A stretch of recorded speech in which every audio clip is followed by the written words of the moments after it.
Assalamualaikum warahmatullahi wabarakatuh. Selamat pagi teman-temanku yang hebat. Jumpa lagi dengan Bu Rizka. Nah, masih semangat kan?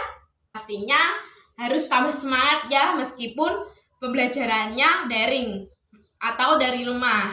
Nah, bagaimana kabarnya teman-temanku semua? Ya, alhamdulillah, semoga keadaan teman-teman di rumah baik-baik saja ya. Nah, biar tambah semangat, kalau ibu guru bilang bagaimana kabarnya, nanti teman-teman jawabnya sehat jasmani, sehat rohani, sehat ekonomi. Oke? Nah, bagaimana kabarnya teman-teman semua?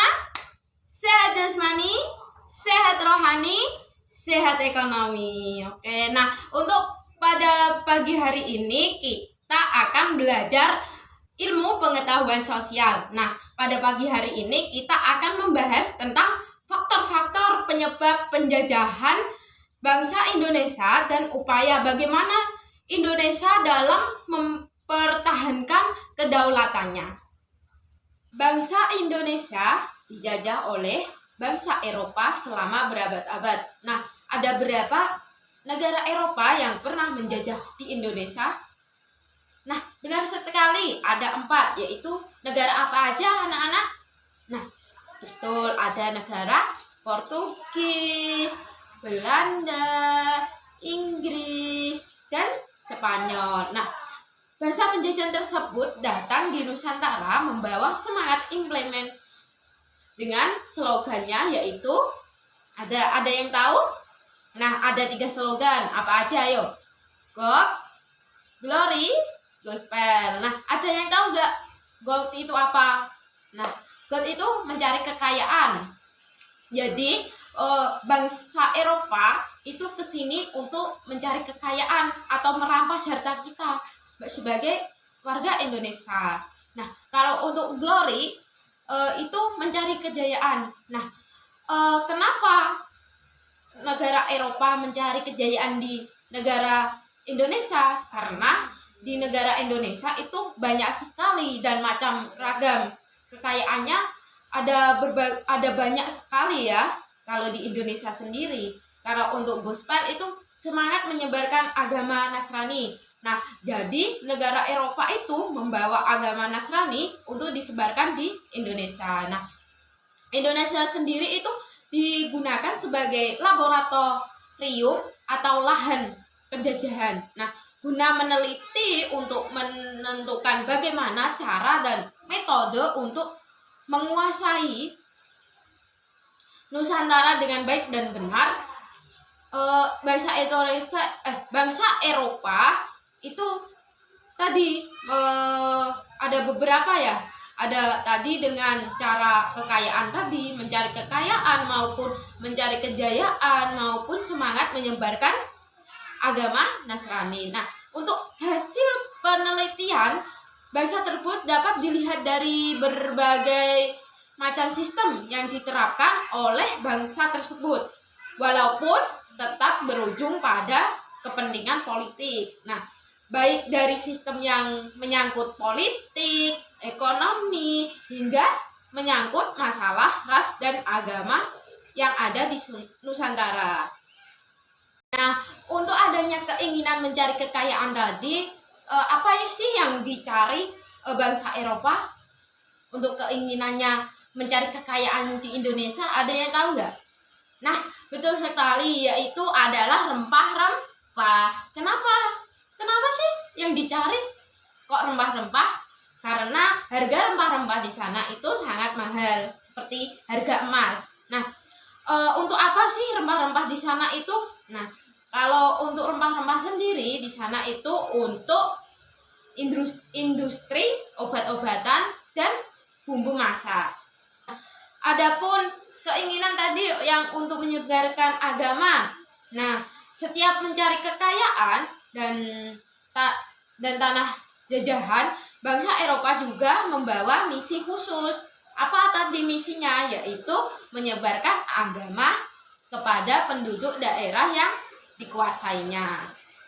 Nah, tugas mereka ini dianggap sebagai tugas suci yang harus dilaksanakan ke seluruh dunia dipelopori oleh bangsa Portugis. Yang ketiga tadi adanya keinginan mencari kejayaan. Nah, di Eropa sendiri adanya suatu anggapan bahwa apabila suatu negara mempunyai banyak tanah jajahan, negara tersebut termasuk negara yang jaya atau glory tadi.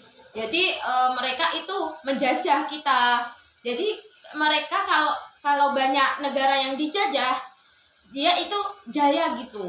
Jadinya dia itu menjajah kita. Nah, untuk perkembangan ilmu pengetahuan dan teknologi, nah, ilmu pengetahuan dan teknologi berkembang pesat. Contohnya itu seperti berkembangnya teknik pembuatan kapal yang dapat digunakan untuk mengarungi samudra luas.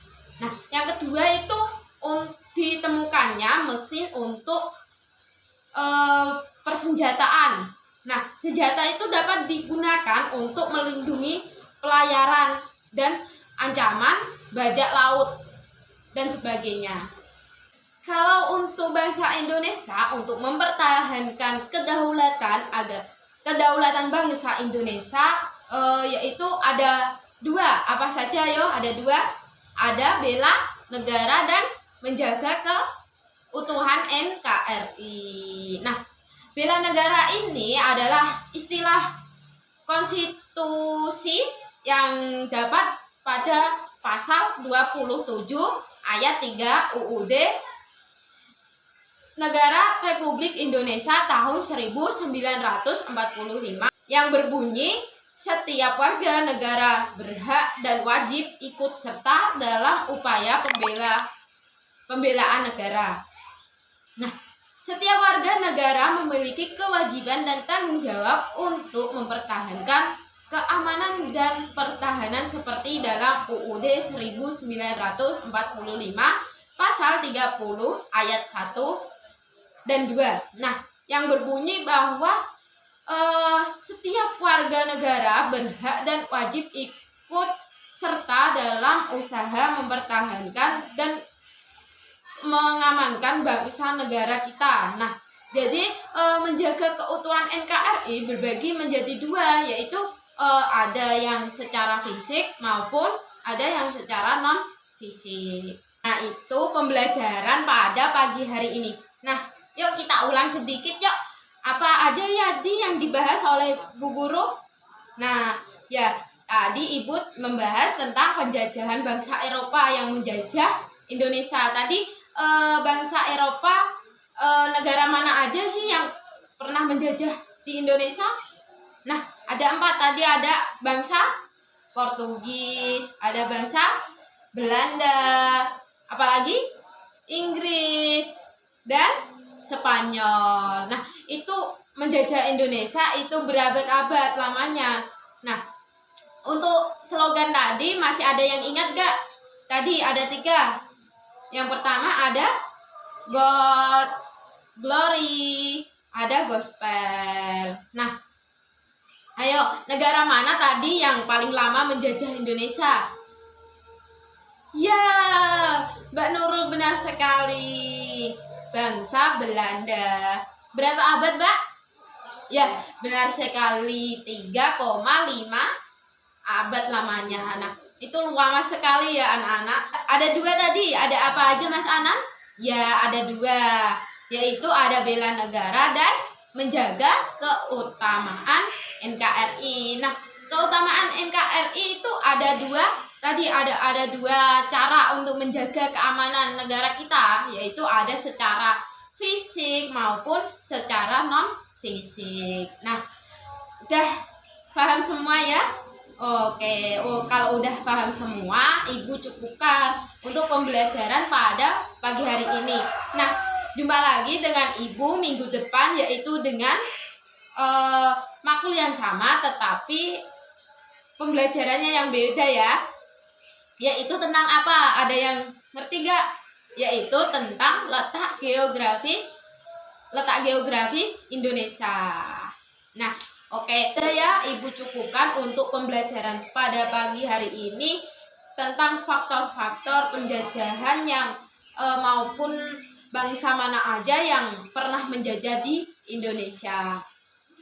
Oke, untuk mengakhiri pembelajaran pada pagi hari ini, kita baca hamdalah bersama-sama ya. Alhamdulillahirabbil alamin. Oke, terima kasih untuk teman-teman semua atas partisipasinya dalam pembelajaran pada pagi hari ini. Terima kasih. Wassalamualaikum warahmatullahi wabarakatuh.